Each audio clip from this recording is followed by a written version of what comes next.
द्वारका विधानसभा में आम आदमी पार्टी ज्वाइन करी दो लोगों ने जो बड़े चेहरे थे द्वारका विधानसभा में, और बीजेपी को झटके पे झटका लगा।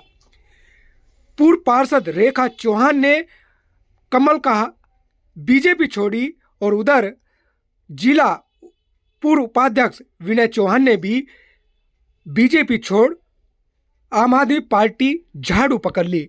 और यहाँ बीजेपी जिस तरीके से कमल खिला रही थी, अब वहां पर झटके पे झटका चुनाव के दौरान लगना शुरू हो गया है। यहाँ समर्थक पहुंचे बधाई देने के लिए, हर वर्ग के लोग पहुंचे, चाहे वो कांग्रेस का हो, बीजेपी का हो या फिर आम आदमी पार्टी का। रेखा विनय चौहान के समर्थक लगातार फोन पर बधाई दे रहे हैं, लगातार खुद मिलकर बधाई दे रहे हैं। और बधाई बीजेपी छोड़ने के लिए है या आम आदमी पार्टी ज्वाइन करने पर, यह तो एक बड़ा रहस्य है कार्यकर्ता और समर्थकों के बीच। लेकिन जिस तरीके से चुनाव में रूठना, मनाना, घर छोड़ना, घर वापसी और दूसरे के घर में जाना, ये तो दौर शुरू हो चुका है। क्या कहते हैं रेखा विनय चौहान, जो आज अपनी लोकल न्यूज पर बड़ा खुलासा करते नजर आ रहे हैं, क्यों बीजेपी छोड़कर आम आदमी पार्टी ज्वाइन की है। विनय जी, आखिर कमल का फूल पकड़ते पकड़ते एकदम हाथ से क्यों छोड़ दिया आपने, क्यों आपने झाड़ू पकड़ी? देखिए शरद जी, आप तो हमें बहुत पुराना जानते हैं और आप मीडिया से हैं। आपने हमारी वर्किंग देखी है और किस तरह से मैं पार्टी को यहाँ पे जितने भी मेहनत हम लोगों के, मेरे और रेखा जी के माध्यम से होती थी, मैं पार्टी के लिए समर्पित कार्यकर्ता के रूप में काम करता रहा। लेकिन 20 वर्ष देने के बाद भी इस पार्टी में तथाकथित लोगों ने कब्जा करने की कोशिश कर ली, षड्यंत्र रचने शुरू कर दिए, पार्टी को डिवाइड करने का काम किया, पार्टी को तोड़ने का काम किया। और अब स्थिति इतनी बदतर से बदतर कर दी है कि एक एक कार्यकर्ता एक दूसरे की शक्ल देखने के लिए तैयार नहीं था। तो वहां दम घुटने लग गया था। टिकट मायने नहीं रखती, व्यक्ति को सम्मान मायने रखता है। और सम्मान को जो जिनको टिकट दी गई, उन्होंने इस यहाँ पे संगठन के नाम पर उस पर इतना ज्यादा गंदगी फैला दी थी। उनके साथ मैंने बहुत वर्ष दिए थे और मैंने प्रयास किया था कि हमारे संबंधों में राजनीति ना आए, लेकिन तथाकथित उनके सलाहकार के रूप में कुछ लोग थे। उन लोगों ने इतना षड्यंत्र रचा कि मैं उस पार्टी को, जिसने मुझे बहुत मान सम्मान दिया था, उसकी वजह से आज मैं भी जो हुई हूँ उसकी वजह से था। लेकिन सम्मान जब गिरने लग जाए, मैं सिर्फ, आपने शरद जी देखा हो, जब रेखा जी सीट पे थी तो हम तो वो व्यक्ति हैं, हम बड़े गर्व से कहते हैं, किसी का एक मकान तोड़वाया हो, किसी से रुपए खाए हो। तो एक पार्षद के रूप में ये भाषा बोलना और सामाजिक दृष्टि मंच से बोलना, ये वही कर सकता है जिसने ये काम नहीं किया हो। तो हमने तो वो सब किया हुआ है और मैंने लोग कमाए हैं। आज आप देख रहे हो, मैंने एक भी बीजेपी के कार्यकर्ता को कभी नहीं बुलाया। मेरा उस दिन भी देखा होगा, सब वो लोग हैं जो पूरा वोटर है।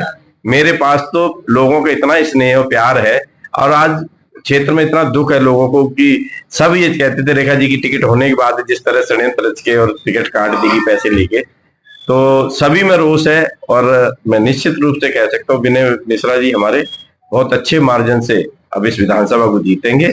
और सभी से निवेदन भी करूंगा मैं अपने सब लोगों से कि वो सब आके एकजुट होकर इस विधानसभा को एक अच्छे, क्योंकि देखिए इन लोगों की क्वालिटी देखिए कि सदैव लोगों के बीच में रहते हैं। अब जो वो आए हुए हैं उनको ढूंढना मुश्किल है। चुनाव हार जाएंगे तो मिलेंगे ही नहीं, मिलेंगे तो आपको पहचानते ही नहीं कि आप हैं कौन। तो ऐसे लोगों को कौन वोट देगा? कम से कम महावल जी और ये परिवार हर एक के सुख दुख में हर जगह खड़ा रहता है, हर जगह अपना प्रेजेंस रखता है, लोगों की मदद करते हैं, लोग सुनते हैं। तो ऐसे लोगों के साथ मुझे लगा कि मैं क्यों ना एक उचित स्थान पे जाऊं। और आज मैं अपने पूर्व से माननीय अपने संयोजक, जो राष्ट्रीय संयोजक हैं हमारे इस पार्टी के, अरविंद केजरीवाल जी के माध्यम से आज मैं उनसे मिलके, और मैंने उनको आश्वासन दिया कि द्वारका विधानसभा हम लोग आपके नेतृत्व में, विनय भाई के नेतृत्व में, हम सब मिलके इसको विजयी बनवाएंगे। और मेरी अभी से शुभकामनाएं, मैं विश्वास के साथ कहता हूं कि एक अच्छे मार्जिन से हमारे यहाँ से विधायक एमएलए बनेंगे विनय मिश्रा जी। विनय जी, जैसे मैं आपको जानता हूँ, तो आप लगातार बीजेपी के साथ रहे हैं और हमेशा आपने यहाँ पे काम किया बीजेपी को लेके। आखिर विनय और कमल के बीच में कौन दरार डाल गया जो झाड़ू हाथ में आ गई? देखिए, यहाँ बीजेपी थी नहीं, यहाँ बीजेपी जिंदा रखने वाले बीजेपी के लिए दाबड़ी बाट में बीजेपी कुछ था ही नहीं, कभी बीजेपी जीतती नहीं थी। हमने कितनी मेहनत की है और जिनको टिकट मिली उनको विधायक बनवाने में दिन रात यहाँ पे, आप तो सरदार जी सब चीजें देखी हैं। और उसके बाद वही लोग कारण बने आज मुझे, क्योंकि उनका एक मोटो तय से फिक्स था कि इस व्यक्ति के रहते कहीं न कहीं मेरे को राजनीतिक नुकसान होगा। तो उनके लोगों के, उन्होंने अपने लोगों के माध्यम से कई चीजें ऐसी चलाई जिससे मैं बहुत व्यथित हुआ, मेरा परिवार व्यथित हुआ। तो मैंने चाणक्य ने कहा जहां आपकी बात ना बनती है वो रास्ता बदल लीजिएगा। तो मैंने अपना उस स्थान को बदल लिया है और एक सही स्थान को प्रयास है कि मैं अपने उन्हीं कामों से, उन्हीं डेडिकेशन से मैं इस पार्टी का, जिस तरह से मैंने उस पार्टी में काम किया, मैं आज आम आदमी पार्टी के लिए उसी डेडिकेशन से, उसी ईमानदारी से काम करूंगा और मैं अपनी पार्टी को आगे बढ़ाने का काम करूंगा। विनय जी, जब आप की टिकट मांग रहे थे, क्या टिकट तो आपकी धर्मपत्नी को भी मिला, जब हार गई तब भी मिला था, जीत की तब भी मिला, विनय चौहान को भी टिकट मिला, 3 बार आप टिकट ले, फिर नाराजगी किस? टिकट की तो लड़ाई बताई नहीं मैंने आपको। टिकट तो मुझे 20 में मेरा तय हो गया था, इन्हीं तथाकथित पैसे से टिकट, ही फिर भी मेरी काट के ले आए थे। इस बार भी आपने देखा टीवी चैनल तक पे चल गया रेखा जी का नाम, कि रेखा जी के द्वारका विधानसभा टिकट मिल रही है, ये फिर पैसे की दम पे ले आए। टिकट की लड़ाई नहीं है, मैंने आपसे कहा कि मैं सम्मान की लड़ाई की वजह से तथाकथित लोगों के षड्यंत्र को मैं उसमें कहीं न कहीं उस षड्यंत्र से मैंने दूर होना बेहतर समझा कि ऐसे ओछे लोगों के साथ, ऐसे उन लोगों के साथ मैं राजनीति नहीं कर सकता जिन लोगों को किसी के परिवार पे उंगली उठाने का, बिना मतलब में एक स्तरहीन राजनीति करने का प्रयास करते हो। हमने देखिएगा हमेशा राजनीति करी है, मैंने स्तरहीनता नहीं रखी है। आज मकर संक्रांति है, मकर संक्रांति में कहते हैं कि रूठों को मनाने का दिन हो जाता है, तो आपने, आपकी पार्टी ने, यानी कि आवश्यकता नहीं है। बीजेपी के यहाँ के जो तथाकथित नेता हैं उनको इतना घमंड हो गया कि हम तो जीत गए, जीते पड़े, उन्हें कार्यकर्ता की जरूरत ही नहीं है, वो तो अपने आप जीत जाएंगे। तो मनाने के लिए माना वहां जाता है जहां आप अपमानित ना हो। मैं सम्मान के लिए काम करता हूं, तो सम्मान की लड़ाई लड़ी है और सम्मान के साथ समझौता तो मैं कहीं भी नहीं कर सकता। ये हमारी एक, क्योंकि मैं एक सम्मानित व्यक्ति हूँ, मैं ईमानदार कार्यकर्ता हूँ, ईमानदारी से पार्टी की सेवा करता हूँ, तो मैं कम से कम ये अपेक्षाएं रखता हूँ मैं जहां भी हूँ उस स्थान पे मेरा सम्मान ना गिराया जाए, और उसी के नियमित में ये सब आज मुझे। समर्थकों को क्या संदेश देना चाहते हैं, क्या लगता है कि मेरे आज शरद जी आज वो नहीं, वो हमारे जो समर्थक है ना जी, वो हमारे ही समर्थक हैं, वो कहीं नहीं जाएंगे, जहां मैं खड़ा हूं ना वो वहीं जाएंगे। वो भी वो आपने देखा तो फंस गया ना जी, नहीं के साथ जाए कि कमल के साथ? नहीं, कमल के जो कमल के हैं वो कमल के ही जाएंगे, लेकिन जो समर्थक है दिन रात मेरे साथ जुड़े रहते हैं, जिनके सुख दुख में और पारिवारिक रिश्ते हैं मेरे, मैं इस क्षेत्र में बड़ी बात तो नहीं करता, लेकिन आज पूरी विधानसभा में आप जाइएगा तो लोगों से आप पता करिएगा कि मेरा उनका पारिवारिक संबंध क्या है। अभी जैसे भोलू कह रहा है हमारा कि मैं कांग्रेस में था, लेकिन जब मेरी बारी आती थी ना, जैसे राजीव गुप्ता जी यहाँ बैठे हैं, जैसे और सारे लोग ये भाई बैठे हैं, तो वो हमेशा चाहे कहीं भी रहते हो, लेकिन मेरा वक्त आया तो सबने मेरा कहीं न कहीं मेरा समर्थन करते थे, मुझे वोट देते थे। तो वो परिवार के लोग हैं। मैंने तो परिवार कमाया है, मैं नेता नहीं हूँ, मैं पारिवारिक व्यक्ति हूँ उस विधानसभा का, और पूरी विधानसभा में मेरा परिवार है, और मैं उस परिवार के लोगों की कभी अपेक्षाओं को ना तो टूटने दूंगा ना गिरने दूंगा।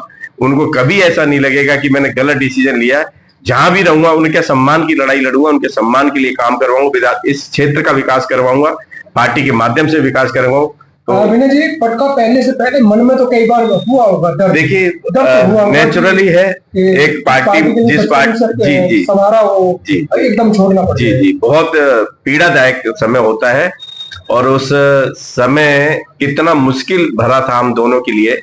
रेखा जी तो बहुत ही मुश्किल से उस चीज को एक्सेप्ट कर पाई हैं, लेकिन मैंने एक ही बात कही थी, रेखा जी का जो सम्मान से रहना है तो हम क्यों ना एक उचित स्थान को ले ले। तो आज पीड़ा तो होती है, जहां अपने 18-20 साल उस तन मन धन से आप कह रहे हैं मुझे टिकट दी है, तो मैंने पार्टी के लिए ना एक, मैं ऐसा बिना दाग वाला इस क्षेत्र का उस पार्टी का सिपाही था। विनय मिश्रा जी और पार्टी के जितने भी नेता हैं हमारे, अब तो हमारे नेता विनय मिश्रा जब ये विरोध में भी थे ना, तो एक ऐसा मैं शख्स था जिसको मैनेज नहीं कर पाया कोई। और यहाँ जितने तथाकथित आज लड़ भी रहे ना, वो पार्टी के जब कैंडिडेट आता तो उसे हरवाने का काम करते हैं। मैंने सदैव सिर्फ कमल के फूल को देखा है और कमल के फूल के साथ खड़ा रहा हूं। और जब पिछला 20 का चुनाव मिला, टिकट नहीं मिला था, मेरी टिकट हो गई थी, उसके बाद नहीं मिला, तो सबसे पहले मैं अपने जिसको टिकट मिली उसके यहाँ 50 लोगों के साथ ढोल बजा के, नहीं तो क्या होता है जिसकी टिकट कटती वो रूठ के बैठ जाता है, उसको पीछे पीछे लोग मनाने आते। मैं पहला ऐसा शख्स था जिसकी टिकट कटी और ढोल मंजीरे के साथ वहां जाता हो और उसके बाद उस पर एलिगेशन लगाया था कि ये तो हरवा रहा था।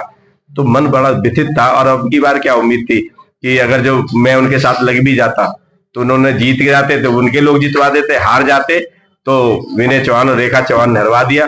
तो उस पाप को भी मैं अपने गले नहीं डालना चाहता था, इसलिए मैं वहां से अपनी रास्ता बदल लिया है और अब मैं इस परिवार का हिस्सा बन गया हूं। और मैं द्वारका विधानसभा के परिवार का तो हिस्सा सदैव था, सदैव रहूंगा।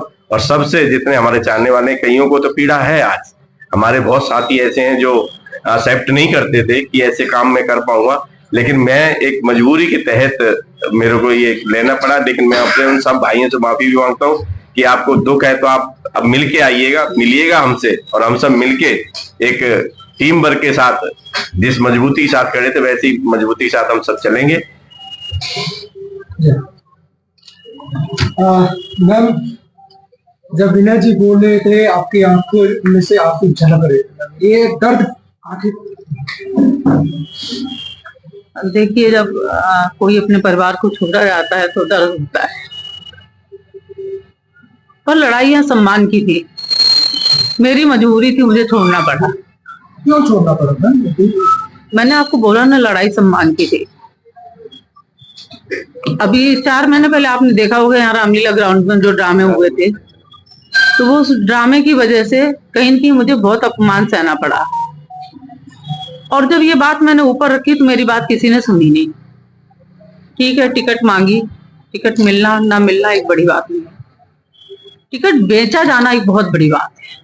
टिकट किसी भी कार्यकर्ता को मिले, सबका अधिकार है मांगना, पर टिकट कोई खरीद के लाए और कोई बेच दे तो ये गलत बात है। उसके बाद भी मैंने सोचा था कोई बात नहीं, लेकिन मुद्दा यही उठता। 2020 में काम किया, मेरे पूरे परिवार ने काम किया, उसके बाद भी एलिगेशन ये लगाया गया कि हमने चुनाव हरवा दिया। हमें वहां से कोई गारंटी नहीं मिली कि इस बार हम अगर साथ लगते हैं और अगर आप चुनाव हारते हैं या जीतते हैं, अगर हारते हैं तो ये क्या रहेगा कि हम इस बार भी हमारे ऊपर एलिगेशन नहीं लगेंगे। कुछ तथाकथित जो बीजेपी के नेता बनते हैं अपने आप में, वो लगातार उल्टा मेरे लिए बोल रहे हैं। उन्होंने कल परसों भी उनके ऑफिस में जो बयान दिया वो भी गलत दिया। जो उनके मीडिया वाले रणसिंह जी हैं, उन्होंने भी कहा कि नोटा पे वोट डलवा रहे हैं। हमने किसी को नहीं कहा आप नोटा पे डालो, ना मैंने कोई ऐसा मन बनाया था ना कुछ, लेकिन लगातार हमारे अहम को ठोस पहुंचा रहे हैं, तो वो मेरे से बर्दाश्त नहीं हुआ। बहुत मजबूरी में आके हमने अपना परिवार छोड़ा है और सम्मान के लिए छोड़ा है। सम्मान की लड़ाई लड़ते हैं, हमेशा जमीन से जुड़ के काम किया है, अपने लोगों के साथ खड़ी रही और हमेशा खड़ी रहूंगी। काम करने की नीयत होनी चाहिए, पार्टी कोई भी हो। मैंने बीजेपी में भी काम किया था और अब आम आदमी से जुड़ी हूँ, तो इसमें भी क्षेत्र की जनता के साथ खड़ी रहूंगी। मैम, किन भरोसे पर आप यहाँ पर आम आदमी पार्टी आपने ज्वाइन करी है? क्या लगता है कि जो समर्थक है वो बेचारा फंस जाएगा कि मैं कमल में जाऊं कि झाड़ू पे जाऊं? देखिए, भरोसा तो बनाना पड़ता है। भाजपा में भी भरोसा बनाया था, क्षेत्र की जनता का विश्वास जीतना पड़ता है और विश्वास काम करके जीतना पड़ता है, और वो विश्वास हमने काम करके जीता था और यहाँ पे भी भरोसा काम करके जीता। जो भी लगता है जो दरार आई है, दरार कौन लाया? इसका तो खुलासा करना पड़ेगा आपको। देखिए, क्योंकि डाबड़ी की जनता सुनी है, द्वारका विधानसभा की जनता सुनी है कि पूर्व पार्षद ने आम आदमी पार्टी क्यों ज्वाइन करी। देखिए, मैंने आपको फिर कहा कि सम्मान की लड़ाई है। जो हमारे घोर विरोधी रहे शुरू से, मैं उनका नाम नहीं लेना चाहूंगी। सम्मान यानी कि टिकट नहीं मिला? नहीं, टिकट की बात ही नहीं है कोई। टिकट तो पार्टी ने हमें बहुत सम्मान दिया, टिकट की कोई बात नहीं है। जो तथाकथित, हम 3 बार चुनाव लड़े हैं, तीनों बार हमारे विरोधी रहे वो, जिनको आप भी जानते होंगे, मैं नाम नहीं लेना चाहूंगी। तीनों बार आज हमारे विरोधी रहे और आज वो किसी बड़े नेता की सह से मुझे उल्टा सीधा बोल रहे हैं। और लगातार बोले जा रहे हैं। आज वो चुनावी मैदान में है, उसके बाद भी उनके दफ्तर से बोला जा रहा है, उनके दफ्तर से लगातार बोला जा रहा है। मुझे मजबूरन होके ये फैसला लेना पड़ा। नहीं, मैंने 1% भी नहीं सोचा था कि हम ऐसा करेंगे। अपने समर्थकों को क्या मैसेज देना चाहते हैं? अपने समर्थकों को मैसेज दूंगी, जो हमारे साथ जुड़े हैं उनका मान सम्मान कभी नहीं गिरने दूंगी, क्योंकि मैंने पार्टी मान सम्मान के लिए छोड़ी है। तो मेरे समर्थकों का मान सम्मान जो है हमसे ज्यादा मायने हमारे लिए रखता है। उनके साथ हमेशा खड़ी रहूंगी। तन मन धन जो भी हमारे से बन पड़ेगा हम उनके लिए करेंगे, चाहे हम सीट पे हैं और चाहे हम सीट पे नहीं।